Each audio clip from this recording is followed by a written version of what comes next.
we have the recaps of all recaps today, YouTube. When you guys last saw a video, it was 2030, 2029, 2030 of a season. You can see in the top right corner, it's 2035.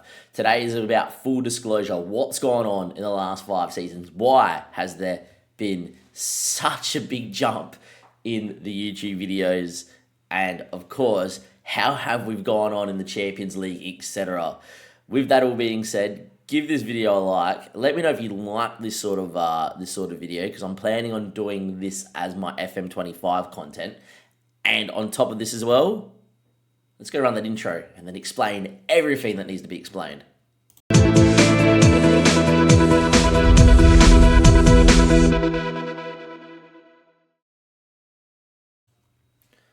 As always, before we get into the video, thank you very much. We got the 450 subs. I just want to see if you guys can leave a comment if you like this or not. It's got to be a merge between like Tom FM's like 2-hour videos and a merge between my own spin on them. But yeah, now on the screen, we've currently got episode 34 out. Episode 35 is meant to go out. If you have a look at the video down here, it's episode 64. If you look at my OBS recordings where this has been going and everything, like episode 66.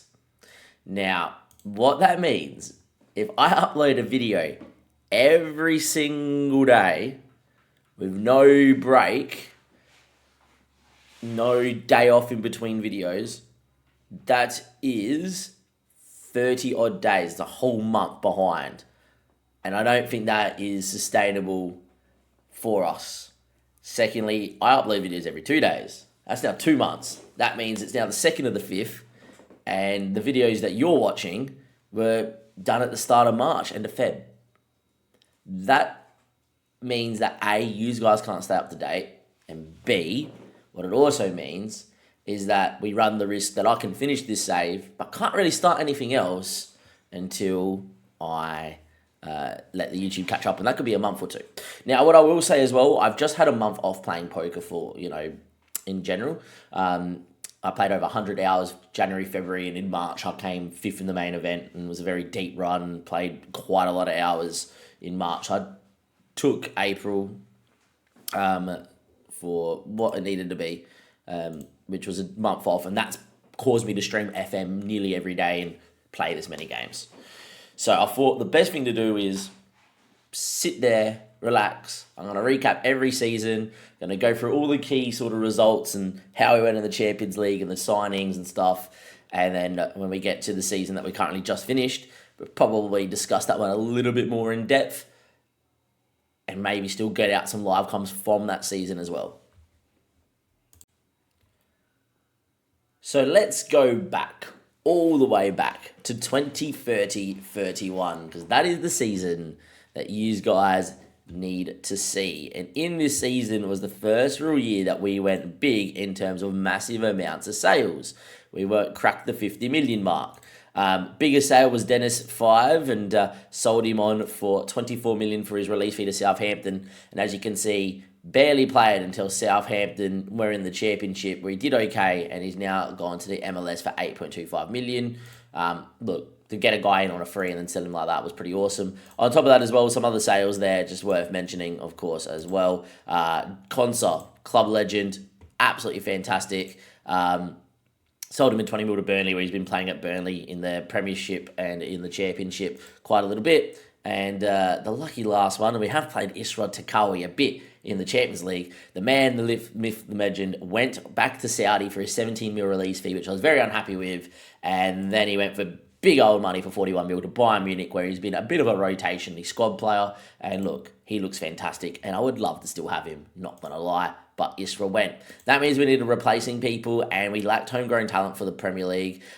So we went in, and big players here that we need to discuss are Carlos Nino. Now, this is a Carlos Nino once he's developed and 5 years down the track.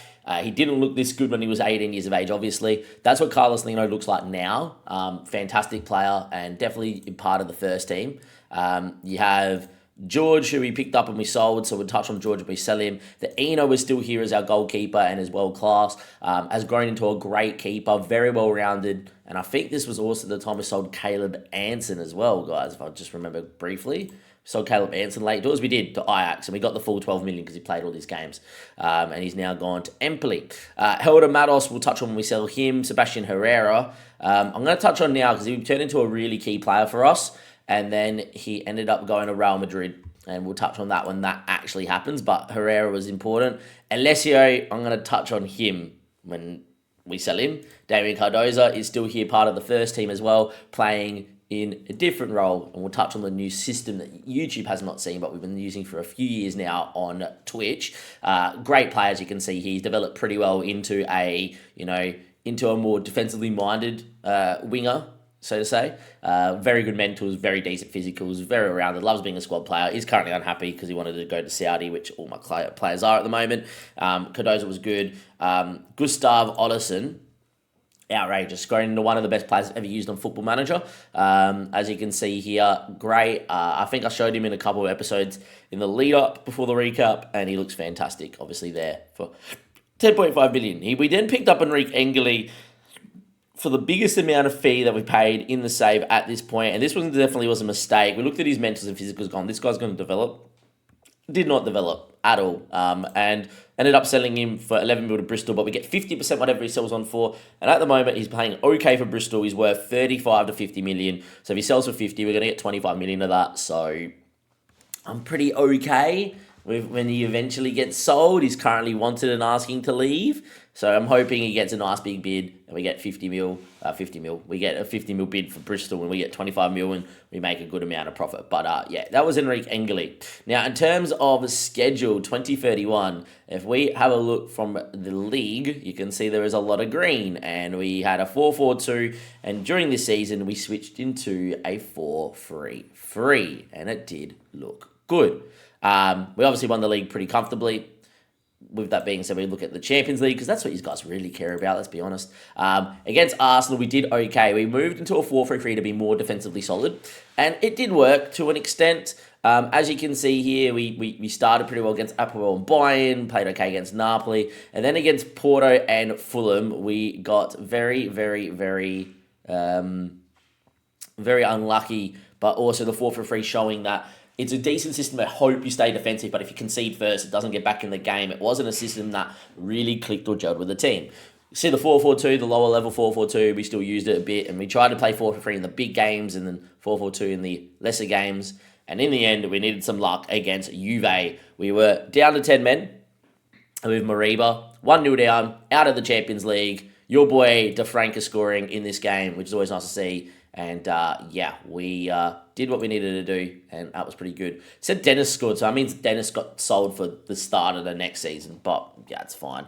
Now, what that meant in the Champions League phase is if we go past current season and we go to 20-30-31, we finished 24th and on 8 points. On goal difference, we finished right in the spot we needed to get out of the league phase. That's correct. That win against Juventus gave us enough, and we witnessed on the day after 6 teams that could have caught us all not win, and we were through. It was magical. It was a great moment on stream.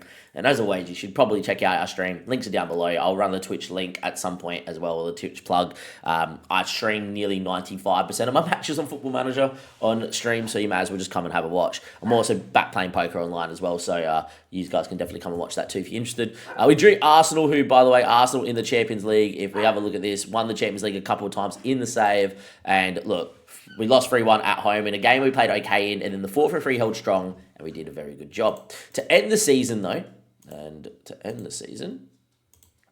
we did something a little bit different, and it's something that has actually stuck. There we go. It's linked out a little bit here. Can we go by date, please? Thank you. There we are. Towards the end of the season, I was like, we've got a lot of centre-backs. We got a lot of quality centre-backs. We got a good 10. I got two really good 9s in Alessio and DeFranco, who I'll show you Alessio when we sell him. And these guys probably go, why did you sell? Yeah, Hearts and Aberdeen, we played 5 at the back. This is what the 5 at the back did in the Scottish Cup final. Yes, I know it is going to be... I remember this. The five at the back dominated. All the goals you're going to see are going to be all own goals because there was 3 own goals in a cup final, which was pretty interesting. But as you can see, very much about getting wing backs and strikers that are sitting a touch wider to pick the ball up. But as you can see, ball in the box, another deflection that went in. It moved the ball around really well, the five at the back. So much so, 4 years later, we're still playing five at the back. As you can see, complete wing backs on attack, getting forward and going bombing on. We conceded a pen because that's what we do. We always concede a penalty. And then a corner. So not really the greatest goals to show you guys. Oh, fantastic. It's Helder Matos, one of our new signings this season, scored. And Engeli, who's playing right wing back at the moment, picks it up. But the ball movement was fantastic. And it's a good finish from Rojas as well. Good old Rojas. So that is the system there. Now, there's people you don't know on that system, but that's fine. It's a five at the back system with a passing into space, looking to play from the middle, play up from defence, overlap left and right with a complete wing backs and work the ball in the box. Much higher tempo with much shorter passing, being very expressive to allow the shadow striker mainly to drop in and out. And during this season, I actually played with a deeper line playmaker and a advanced playmaker. It has now definitely morphed into a Kriller and a ball-winning midfielder because I think having the two more defensively minded players that can still play make are still fantastic. The libero and the Camarillo, the ball-winning midfielder, all have this nice triangle and build-up. It is superb, and there are some really nice goals that we have scored. Come check it out on stream. Obviously, we're doing the good old counter press, playing out the centre-backs, and we're being much higher. And this is very important. Don't sit off in this system, because the complete wing-backs get that high. You make a line of 4 to 2 strikers and the 2 complete wing-backs in build-up, which is great for you when you build up. But if you sit with a much deeper defensive line, that's longer for the complete wing-back to go and run to get back into position. Because we're so high, we're stepping up more into the face of the opposition. This is actually a really defensively solid system most times, because your complete wingback doesn't have far to run to get back into the line of 3 to make a 5, and your Carrillo and ball-winning midfielder usually get behind the ball fairly quickly as well. So that is what the system looks like. That's how that first season went. My dog's barking, so I'm going to cut to the Twitch link right now, and I'll be right back to recap the rest of the seasons and tell you how crazy this five at the back took us from being a decent side in Scotland, starting to dominate a little bit in Scotland, and a Scottish side that achieved, 96 points in this season? Yeah, 96 points this season, and how it took us to a side that achieved the nearly invincible season. You, yes, you, follow me on Twitch. You watch all my content live, and of course all the VODs for all your viewing needs. The Twitch is the place to go, and for funny clips like this. Can you fucking shut up? Pietro Pellegrini is a freak, Mum. Honestly. Pietro Pellegrini is a freak. 20-31-32 rolled around. As you can see, we finished on 96 points again, won the league fairly comfortably. However, this was a season, when we look at the schedule, at 20-31-32, we used the five at the back for basically the full year. There was a couple 4-4-2s in that. And look, the reason why I like the five at the back so much is in the Champions League against the bigger boys, we did a pretty good job. Now, look, we had a 7-2 win against Bilbao. We beat PSV, OJ Nice, yeah. PSG, ladies and gentlemen, at home, drew 2-2. Sensational. We beat Bayern Munich 1-0 at home in the five at the back as well. And it wasn't just beat Bayern Munich 1-0. We played really good. And we looked fantastic. Robert Leahy, who I'm about to explain who that is, scored. In that season in 20-31-32 was the first time, it was pretty much a blimp in the road. It was like, oh my God, how did this happen? You know, we weren't meant to finish this high.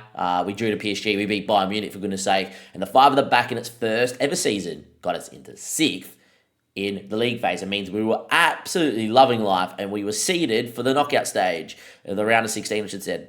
We then drew PSG, and unfortunately for ourselves, Football Manager was Football Manager. At the stage of that game there, and I wish I had the match momentum or something to show you, we were the better side. We had basically all our shots. PSG did absolutely nothing, and we looked good until the van got himself sent off. Musiala made it 1-0, and then Cardozo got himself sent off and went down to 9 men, and from there we were never going to win the game. You know, when you give him Musiala, Mbappe, and Mr. Pennington, who looks this good and still is at PSG a few years down the line. Yep, he's that good. It was never going to be good. and easy. Yet again, though, at home, the five at the back at home, it does its job. We absolutely dominated PSG too. Look at that, 2.36 XG. On a different day, we could have gone ballistic and maybe blitzed them.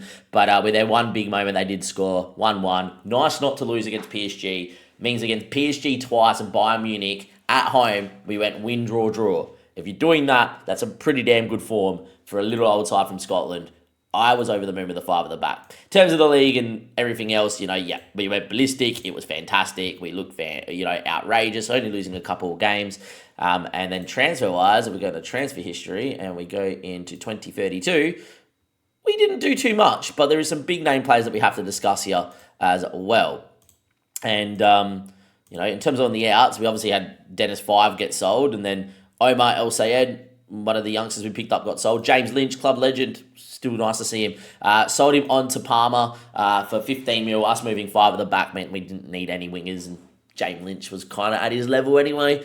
So we sold him on for 15 mil, made absolutely great profit. And then when he went off to Norwich, we made a little bit more, I think, on that as well. Damien Staric, who was the right back that could have played right wing back, had a 12 mil release fee. We got rid of him, and he's still at the Saudi leagues as well. Lee Brennan left, and then, there's a couple others that we picked up the last season that we picked up and sold straight away for profit, and it was A-OK. But on the ins, we had Christopher Nkunku. Yes, we had 1 year Christopher Nkunku. He didn't do much, to be fair. He declined fairly quickly, but the novelty of having Christopher Nkunku was here. It won't let me push on his history. That's no fun. 2 goals and 21. There you are. But look, was okay, and he helped me out in those big games.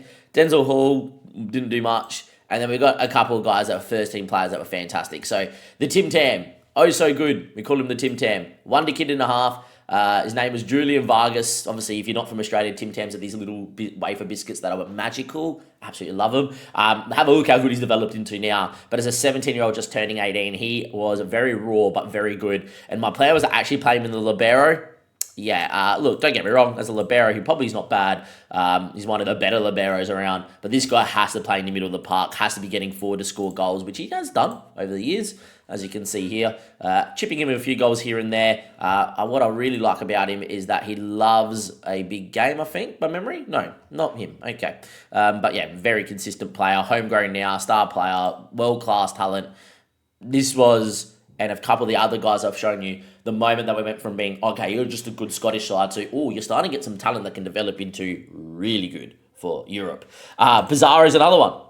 We picked up Pizarro. He was wanted by Barcelona at the time. We decided, no, we needed a centre-back to pay the release fee. He's not my typical wide centre-back in the system. You want someone that's got passing ability, a bit more of a ball player. But what makes Francisco Pizarro so good is A, loves marking and tackling, B, very well-rounded physically and mentally, and C, he's got some good stuff behind the card. Relish is a big game, consistent performer, star player, and as you can see throughout the years, and, if we click on a random year in the Champions League, always seems to average over a 7 in the Champions League because he loves a big game. Seems to always nib in with a few goals. Seems to barely ever concede. For me, even though, the Nino, who I showed you just before, and maybe a couple of the other centre-backs I had were more well-rounded, more wider centre-backs, this guy loves playing wide centre-back for whatever reason. Does the job. Absolutely love him. Think he's fantastic. Harry O'Mass for 8 mil. People know who Harry O'Mass is. We picked him up as a backup player, but I'll explain more about Harry O'Mass before we go. And Patrick Joyce, I'll probably explain a little bit more when we sell Patrick Joyce as well. Or maybe we'll explain him now. Scottish guy that had a little bit of talent but was misused by Celtic his whole time and never really played. I brought him in, gave him a couple of games, and then sold him off for, we made a loss, and it's okay to make a loss on a few players, to Southampton. He would be part of my Scottish side moving forward, I think, internationally, because I think he has some really good traits and some really good pace. But those were the signings there in that season.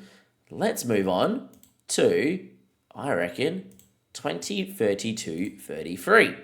And let's talk about some players that we picked up, and let's talk about some players that we sold. 124 million on the out, 76 million on the in.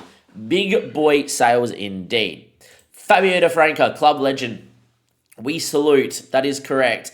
He didn't want to go, but he had a 35 mil release fee. He had a lot of interest. And to be fair, at this stage, he was a really good player for Scotland, but was he a really good player for Champions League in Europe? He scored some big goals, but not really. If there was a spot we needed to improve in the five at the back, or the complete wing back system, it was up front, and De Franca had to go. for that reason. And as you can see here, 35 million was his release fee, made great profit. We absolutely love it, every second of him as well. And it was a sad time on stream. And we did salute him in a YouTube episode, but obviously you guys won't see that now. And Fabio De Franca, outrageous. Club legend, gone. Alan Granger, we ended up selling as well for the better of his development for Scottish duty. We obviously brought him back, trying to teach him how to play left wing, right wing back, 4-4-2, left mid. But we just were so dominant, we never really played the 4-4-2. So just sold him on for 23.5 mil, bought him in for 350k. He's now gone and played a few games for Stuttgart in the Bundesliga and has developed quite nicely. So that's pretty nice there. And I think we get 30% of his next sale as well, which is good. Helder Matos, we bought a couple of years ago, is now gone. And the main reason Helder Matos is technically, he's not like Pizarro. He's like, oh, you're really good at like tackling and marking, and he's not like Nino, where it's like you got 17s across the board in all the key areas to be good technically. Where he's physically not too bad. He was never elite, nor with his mentals. So when 15.5 mil came in for us to sell him, it was definitely a good enough bid for us to take. He was upset at the club at that point as well. And with that being said, I decided to sell because we did have other players that come in. Another offer from SH Port in China was for Jose Rojas. Absolutely loved him, but yet again, not playing enough 4-4-2 meant that was he really the best shadow striker we could find. Answer was no. We signed a shadow striker on a free that is still here at the football club. We just rejected 40 million from Barcelona for, so we made a very good trade for Jose Rojas in the end, but I was very apprehensive with that. Crockett, who people think had potential to grow into something, did not really kick on with his development. Went to Sassuolo in Serie A, where he's played every single year at a decent clip as a regular starter. But as you can see here, fairly well-rounded, but didn't ever grow into that perfect Carrillo or ball-winning midfielder or advanced playmaker or whatever you wanted. But great profit yet again from us. Picked him up 185k, 13 mil. Not too bad. And Carlos Chavarria, I really wanted to keep him, but he was very upset, wanted to leave. I didn't really have any real big spot to really play him in the main starting 11. He wanted to be a star player. So sold him on the Leeds, and Leeds have already shipped him out for less, so we made good profit there. And Enrique Engeli, as I said, just never developed, and we decided to ship him off as well. On the ins, though, ladies and gentlemen, boys and girls, we went ballistic, and we got one guy that's still here with us and a couple that aren't. Ali Larabi, still here, shadow striker. Basically looks the same as he did when he left Chelsea at 24 on a free. How Chelsea how Chelsea left him, I do not know, and how they released him, just whatever. But as you can see here, he's had very consistent years in the league, playing a lot off the bench. When he plays in the Champions League, seems to always pop up in the shadow striker role, and that's because he's fairly consistent and very consistent. The plans really like him. The fans really like him. I really like him. Shadow striker on attack. He is sensational as well. My alarm's about to go off here to make sure that I am up. A couple other frees to fill out the squad, like Mario Katanic and Dallas, which is good. Ratana's still here at the football club. Young talent, picked him up at 18. Has got 5-star potential. Hasn't developed as well as he could have. Like Sergio Crockett. He's looked good at development at times, but he's also looked not great. The jury is not out. I'm going to try and keep him here for another year and see if he does develop that touch more. And he's about to become homegrown at the football club, which is great. But he never really kicked on with his development yet, Mario. But 500k was nothing. Mark Gamble, the boys wanted a backup goalkeeper. So we signed him, as my alarm does go off. And what that meant is that he's got 19 years of age. We picked him up at 17, so he's nearly homegrown for us in the Champions League. Scottish as well, which is sensational. And if he keeps developing like this, might become my number one for the Scotland job as well, which is pretty damn good. Nazaki is a first-team player as well. Mr. Hiroyo Nazaki, one of the best wonder kids I've ever used on Football Manager. In the 5 at the back, as a complete wing-back, have a look how good this kid is. He came in, he saw, he conquered, and look at that. Physically a monster, mentally a monster, technically a monster. Look at his history. He came in and got 6 and 8 in his first year, 18 assists in the year 2, and 20 assists in year 3 in the league. This system, when it comes to complete wing backs, you see some big assist numbers because they're just so important. In 4 games already, 3 goals, 3 assists at an 8. What a fantastic footballer. Fuji, we just loaned out a couple of times, but he hasn't developed, so he's going to be a flop for people wondering. And the club was still not happy that we didn't sign a goalkeeper, so we had one Daniel Wallens. We signed him on big money. He was our second biggest player. The boys were still didn't buy in a good enough backup goalkeeper, which I couldn't believe. It was pretty glitched.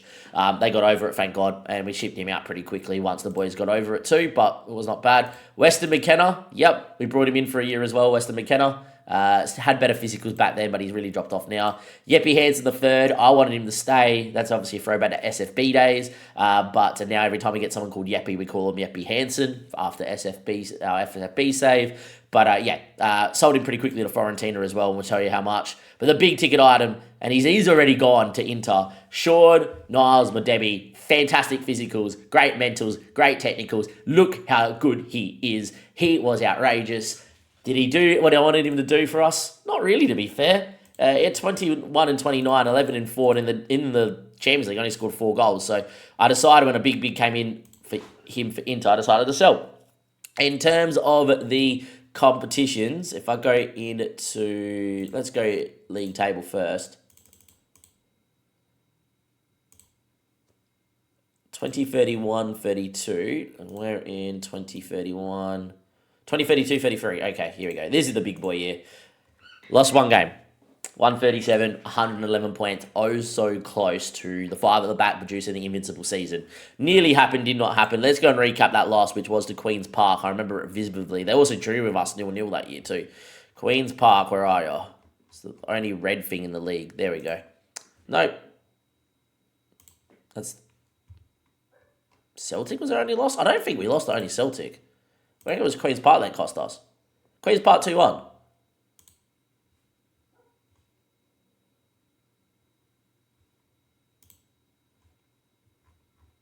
Probably in the wrong spot. There it is. Nope. Hard spotting a red. There it is. Queen's Park 2-1. As you can see here, dominated, 2.17 XG, but you lose the occasional game on FM. I didn't know at that point, because it was early on in the season, that it was going to be us getting an invincible season, and that would be the difference. But yeah, Champions League, that's what you guys are really interested in. Yet again, we did not finish outside the 8, but we finished in the 24. Lost the Bayern away this time. Dinamo, Midtjylland we won. Napoli we won at home, which is great. Lost the Spurs away. PSV we lost, which was a pretty big kick in the gut, but we beat Benfica. More importantly, away from home at the Bernabeu against the Galacticos, and a team that does have Bellingham and Sesko and whatever. We drew 1-1 at Real Madrid, which is important. We then played at home against Arsenal. We drew 1-1, and it was a very fun game for us because we defended for our lives. Arsenal did absolutely nothing themselves and scored really late. It would have been nice to win 1-0. And then, unfortunately, we held strong in the away leg, but could not find a goal. Had 12 shots, though. But, unfortunately for us, we lost 1-0 there as well. So that was how 2032-33 went. Another run to the round of 16, to the knockout first round, where we ran into a bigger team. We had a nearly invincible season, and we looked pretty damn good. But unfortunately, it was not our time to do a deeper run. And it was definitely not our time to go invincible again. And I will just put a disclaimer out there. We don't get to 117 points again since that season, because we seem to lose the occasional game a little bit more now than before. But we're much better in the league as well. I'm going to cut away here for a second and let the dog back inside, and then we'll go and recap the last couple of years that we haven't touched on yet. 2033-34 time now, and 243 mil on the outs, 141 mil on the ins. Who did we sell, Damien? Herrera went to Real Madrid after our deep runs, as mentioned, and have a look at his assists, by the way. 22, 19, complete wing backs, man, in a 5 at the back, unreal. Yeppie Hansen went the year after for 40 million. We got the full 40 million now after he's played the amount of games for Fiorentina. And the Van, who was here for a while, just never, Helder Matos, never developed into elite. He has been playing for Fulham, but considering he's gone to Fulham and not really played massively well, probably shows you that we made a good decision to sell for 40 million here as well. Nelson Madebi, after not having the best of year, decided to sell because we found some better strikers. And George, after having a few loans, we sold him out. And he does look fairly good now at Altel. He's actually developed quite nicely, but we don't play him an anchor man, and at Libero wasn't the greatest, and at centre mid was not the greatest, so... is what is. Dallas, after picking him up on a free, went for 19. Same with Mario Kadic, went for 19. Mariba, club legend. He went to SH Port. He's now gone to Levante, so he decided to not take the money. 12.5 million, though. As I said, Daniel Wallens went to Al Ittihad for 11.5. Leahy went for 8.25. McKenna went for 3.5. Patrick Joyce went the year after for free. And as you can see, we made a lot of sales. $243 million worth of sales. On the ins, though, Big names. Dario Gavilan I'll discuss when we more see him. Gustav Granvist looked like an outrageous wonder-kid striker, and I decided to pick him up. Look how good he looks now. He's your third-choice striker at the moment. That says a lot. Third-choice striker, Gustav Granvist. And that's how good he looks right now. You might be saying, Damien, you're a madman. I am a madman, but that is that. Fran Curry came, and I've already sold him. He wasn't good. Same with Jesse Laflane. Massimo Todaro still here. Yet again, I sold the goalkeeper, so we needed backup. So I picked up two young guys that didn't have potential that I wanted to pick up. As you can see, if he came back in and was our backup, he would be not bad, Massimo Todaro, but it is what it is. I've now signed a proper backup, though. Bojan Vujovic has already come and gone. Alvaro Munoz, one of my favourite players in the first team. Complete wing back. Never knew how to play complete wing back at all, by the way. He was just a midfielder that went forward. Has got 12 tackling, 17 technique, up and down, physically a monster, and I absolutely love every second of him. As you can see, since coming in, 15 and 13 assists with 10 goals last year. And the reason for 10 goals is A, he can take free kick taking with 16, but B, dual-footed. He comes in at complete wing back, and if they show him inside, he just goes, okay, I'll just go inside, hit it with my right foot, and I'll score. And I absolutely love every second of watching Alvaro Munoz do things. Matthew Ritchie and Chris Young, two guys for the future. Both guys had 5-star potential in their scouting reports and were in the Scottish squad before I was Scotland manager. We only became Scottish manager this summer just gone, as in June of 2035. With that said, for Matthew Ritchie, love every second of him in his development. Looks very well-rounded. If he hits his potential, he's not just a great player for Scotland, he's a great player in the world of football. So yeah, brought him in because we need homegrown talent for Champions League. Currently, because these guys were trained in Scotland, we can register them and it's good. We'll become homegrown at the club though, which would be even more important. And with that being said, just a great footballer in general. So 11 million, yes, was a bit big for Scottish talent, but it is what it is. Chris Young's a bit more weird, you know. His star ratings go from 3-star to he has a good game, it's 5-star, etc. What I like about him is, like the centre backs we had previously, physicals, mentals, and technicals are all air. They're all okay. But the biggest thing here is he's got 4 caps for Scotland at a young age, and he's one of Scotland's best young talents. So, yet again, if he's in my world-class facilities and developed, he'll be fantastic. And Chris Young is Chris Young, and he's a very good footballer. Enrico Martilli's still here. We needed another libero centre-back. Now, he's now become 3rd choice, 4th choice, 5th choice libero, centre-back. But have a look at him. Great technicals at 18, 17, 17. Great physicals. I will say that Enrico Martilli is probably very unlucky to not have had to not be in the first team again this season because he's done not much wrong. He looks fantastic. He has had a decent couple of years, and the only reason he's not is because I went a bit crazy in the last window just gone because we had the money and no one wanted to come to me. So with that being said, I've tried to build a team where my second string team is nearly as good as my first string team because I really want to go undefeated domestically this year. But we'll wait and we'll see. The Pit Stop and Pedro, though. 2 players that have transformed the save. Pit Stop did not know how to play ball-winning midfielder. He was only a defensive midfielder and a centre-back. I've trained him into this role. He's one of the best in the world. And this is the thing. I couldn't go after world-class talent even though I had the money, but we could go after the regions that look like becoming world-class. Picked him up at 21 years of age. Physically a monster. Mentally, so many 18s and 17s in that list. Got decent technicals for a ball-winning midfielder. He's physical. He is strong. He loves to run with the ball. And he likes to pass with 17 vision. I am tempted to ever play him in the libero, to be fair as well, guys. Where he says that he's not that good, but yeah, he's very good in libero, but he's outrageous. And Pedro, rejected 107 million from PSG in the next season for Pedro, and this is why Portuguese striker was unhappy at his current club when we saw it, which was PTM, 32.5 million. Yeah, every day. And he does very well, and he likes a big game, I think. He's a world-class player, enjoys a big game. One of the couple of world-class players that we have now going in the forward line. It's him, it's Ollison, and one other that I'm going to show you as well that went absolutely ballistic. 20 off the ball, this guy's elite. And I'm hoping him and my other strike partner can lead me to Champions League glory, and they're very good. In terms of the season that we had, though, unfortunately for us, our first quarter-final in the league, in the Champions League, but we did not, unfortunately, go any further. We did very well. We got an easy draw. When I mean easy, Midtjylland, Anderlecht, Copenhagen, great. Drew to Chelsea, who were defending champions at the time in England. Lost to Napoli away. We have a very good battle with Napoli over the years. Beat Aussie Jack, smacked Ajax, and played the most incredible game against Real Madrid where it finished 4-4. Jude Bellingham is an absolute monster on this save, as people are aware. 3 goals and an assist. It was the Jude Bellingham versus Dumbarton show. Great showing. Beat Atlanta at home 4-0, drew 2-2 away, which is disappointing. And then against Inter, we got very unlucky. We lost 3-1, but more importantly, it was an even game to an extent that it wasn't even. We got dominated, but we were 2-1. We're holding on strong, and then Azaki, after using 5 subs, got injured. We had to play with 10 men for the last 6 minutes or so and conceded with basically the last kick of the game. If we don't go down to 10 men, I don't think we can see because we're on full-time wasting. We actually had the wing back of the line playing right back and left back. We were really deep, and as it so happens, at home, we were the dominant side. We couldn't score 1 goal. We weren't really that dominant. I remember us being very dominant. However, what happened is we could only score 1. That means we went out in the Champions League, and that was no good. In the league, we did regress, but obviously when you have a season where you get 111 points, it's not going to be hard. We got 107, 35 wins, 2 draws, 1 loss.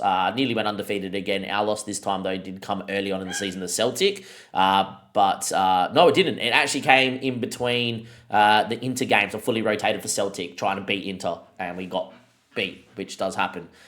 And then, yeah, that brings us to 2035, which is last season. We finished on 98 points in the league, and it was not our greatest ever year. To finish on 98 points, very disgusting year. I was not particularly happy with that as well. In the schedule, as you can have a look here, things happened. Things happened indeed. Champions League-wise, they definitely happened. But for the first time in 5 years, we did not win the treble. Ladies and gentlemen, we did not. Celtic FM'd me in one of the most FM'd games I've ever been FM'd out of. 4.32 XG, 71% possession. I did not switch out of the 5 at the back. This season, just gone, the 5 at the back got FM'd a lot, lads, in the league. Hence why we didn't get to 100 points. Celtic, with Fabio Silva scoring twice against the runner play with 0.61 XG, and we lost the Scottish Cup final 2-1. These things happen. That's very annoying, and it probably led to what happened in the Champions League. Before we recap the Champions League, though, let's go through the signings because some of the players that we signed just recently, this season just gone, outrageous. And yeah, first things first is Alessio. Have a look how good Alessio is. We sold him for 72 million, 113 to 132 million, 4 caps for Argentina. Yes, this is a guy with 18 finishing, 17 technique, 17 off the ball, great physicals. How did you sell him, Damien? 2 reasons. A, I bought in another striker that's better. But B, and more importantly, even though he was good scoring goals in the league and whatever, Champions League, 1 goal in 3, 4 goals in 9, which is not bad. 1 goal in 9, 6 goals in 11. He did not like, it's not going to show me, but he did not like a big game. That was one of his cons. In the Champions League, just not clinical, missed every big chance. It was one of the main reasons, like against Inter or against Arsenal or something, the chance would fall to Alessio and Alessio would not score, which was unfortunate. We sold Bojan as well for 36 million after we brought him in not too long ago. Dario Gavilan had world-class potential from Liverpool when we picked him up on a free, but sold him for 12 mil. We get 50% of his sell-on and a few loans, as you can see there as well. On the ins, I'm going to talk about Enrique last. I know he's on a free, but on the ins, Mateo Castro, youngster, 5-star potential.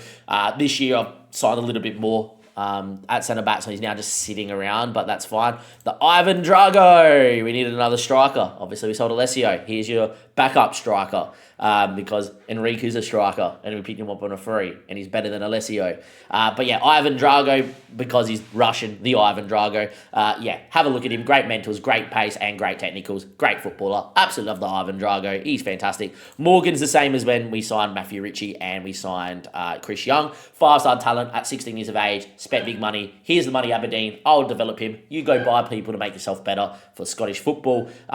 Great mentals, decent technicals as well. Hopefully develops really well playing under 20 football for ourselves, and hopefully becomes a player I use in Scotland. And Dragan Ikovic we signed on deadline day, and it's because this guy is this good. As you can see, he broke his ankle, unfortunately, after coming in, which was not good. Was it broken ankle? Yeah. Which was not great. But as you can see, he can play right back, which is pretty good because we have now built a 4-2-4 system that is a backup to the 5 at the back if things aren't happening. We have him at wing back, where in the 5 at the back and we need cover there. He looks fantastic. More importantly, I've started playing him in the libero because in the libero, 5-star potential, he has got great marking, tackling, and he's got good mentals, great physicals for it, and he's also got the first touch, the dribbling, and we could work the passing eventually as well. I think I'm currently working on the defensive positioning, trying to get the decisions and positioning up to 14 and 15, and then we'll work on that. But the piece de resistance, Enrique, 5-star. Our best player by a mile, world class, loves a big game. Golden Boot winner in his first season in the Champions League and in the league. On a free. Was in my transfer thing since he genned out at SC Hernavinen and then eventually wanted to leave and then said I'm leaving on a free. 33 goals and 29 in the league. More importantly, 14 goals and 15 in the Champions League. This guy bailed us out. Big moments in the Champions League. We're going to recap that for you in a second. But as you can see, great physicals, great mentals. Looks outrageous. Pretty good. Brings up to this season as well. And this season, we made 36 mil on the ins. I kind of was like, our squad's that good, we made a Champions League final, spoilers alert, and I'm going to show you that in a second. Now, I didn't mean much, so we sold Harry Mass for 25 mil, who was a very good backup for us, but I've decided that the older talent we need in the club, so Destiny Doggy for 34, an extra 10 mil to get in a world-class complete wing back, who still got very good physicals, I think was definitely needed. And then, Jose Marshall on a free because he's been here, done it all, slight little injury. But I know this takes maybe development away from Chris Young and Mateo Castro. But to go undefeated in the league, I think a guy like Jose Marshall and Jean-Claire Todibo for 7.5 mil, put them in, experienced players, they'll be able to see games out and get us into very winnable positions. And then bring Castro and Young off the bench and go, guys, 65th minute, go on, play your 25 minutes, go play reserve football, and we'll get you developing that way. Hopefully they don't complain. And then a backup goalkeeper called David Welch, who's a wonder kid and could be as good as the Eno. If he develops into his potential, he's going to be better than the Eno. Very good shot stopper, good 6'2", 90 determination. For the money that we paid for a backup goalkeeper of this level, 25.5 million, and is happy to be a backup as well. And I think David Welch is fantastic. Now, let's go into the schedule and show you guys how we made the Champions League final. Ballistic in the league phase, you get it again. Beat Villarreal, lost to AC Milan. Beat Napoli away this time around. Beat Slavia Prague, Atlanta. Beat PSG at home. That is correct, lads. We finally right the wrongs, and PSG were lucky it was not 5, 6, or 7. We were ballistic. OJ Nice, we lost away from home, like we did in our very first season. Beat Olympiacos, top 8 achieved. Knocked out Lille pretty comfortably, and then this happened against Bayern Munich away from home. Enrique scoring 5. We won 7-0. What a monster, a mauling of an absolute giant. Away from home, 1-1-0 at home. Against Spurs, we absolutely offended to get 3-3. And as you can see there, we went ballistic, which was great. And then we won 1-0 against Bayern Munich, against Spurs at home, And needed to go to the 4-2-4 system, which I'm about to show you in a second. The 5 at the back was playing like it was in the Scottish Cup final. We got FM by Celtic. Dominant, but couldn't score. Went 4-2-4, scored with Enrique scoring a hat-trick in extra time to send us through. And then against Real Madrid in the final, unfortunately, we did lose 2-1, but it was a big day out for the boys. We actually had more of the ball. PSG, Real Madrid sat off us and was like, hey, you guys are really good. And I was like, thanks for the respect. But unfortunately, even though Enrique, good as he might, with Pedro assisting him in that world-class free of Alisson, Enrique and Pedro, the world-class Real Madrid midfield and the defensive midfield that sat on Alisson, and just, they were dominant. Beat Real Madrid, who've been favourites and lost 3 finals in this save. That's their first Champions League win. They've lost 3 finals. Was difficult. They're probably the hardest team I've played. I played PSG, I played Bayern, and obviously we made Bayern look like mugs, but they're definitely not mugs. I've played Arsenal, who have won the Champions League twice in this save. I played Napoli, who were under Pep Guardiola. Spurs now have Pep in charge. Just for curiosity's sake, Napoli had Pep in charge, and Napoli won the Champions League and took them to being the best team in Italy. Now Inter are, now that Pep's left and gone to Spurs. Now Spurs have just won the Premier League back-to-back and made the Champions League semi-final. Pep's unreal football manager, as he is in real life. But yeah, that was our season. What I am going to do for future videos, though, is I'm going to release the Bayern Munich, the Spurs, and the Real Madrid games as live comp for the next 3 episodes. And then what we're going to do is recap your sort of end-of-season stuff as well. I think what I'm going to do is recap your end-of-season stuff and then release the live com of the big games if need be, as well, all the drama that is intensive for intensive purposes if there is drama. With that said, that's kind of the end of the recap. If you did enjoy this, it was a bit quick. I did rush through it a little bit. When I come for FM24, I'm going to plan these out more where I'm actually going to do voiceovers, on top of the screen about what's happening, and it'd be a little bit more slower pace. But, I'm trying to A, get ready for work, B, as well with this, I want to kind of get this edited and out later on, for tomorrow or something like that. But with that said, that's where we sit. Things look good. This year in the league, we've already drawn 1 game, but that's fine. We did not lose, which is the main thing. Squad looks good. Champions League's fine. In terms of international football, we just got the job. I haven't even picked my first squad yet. So what I'm going to do with international football is when we finish the qualifiers for the Euros. I will give you guys a recap of, hey, this is what my squad looks like. This is how we went in the Euro qualifiers, and we will do a full European full Euro simulation on YouTube as well, because it is part of the goals is to get Scotland into the top 10 and into the quarterfinals of the Euros or the World Cup, which, to be fair, their previous manager, quarterfinal of the World Cup, lost to Austria, got him to 20th. So, yeah, Scotland and us could have a really, really good time. So, with that said, hopefully you enjoyed. Give it a like, subscribe to the YouTube channel. Yes, this catches up 4 and a bit seasons. It was very rushed. I do apologise. I'm definitely going to, an FM25 plan these out, or like film one season on Twitch and whatever, and then go off stream and do my cuts properly and a little bit better production. But this needed to be done. Thank you yet again. Catch you later. Have a great one, and bye.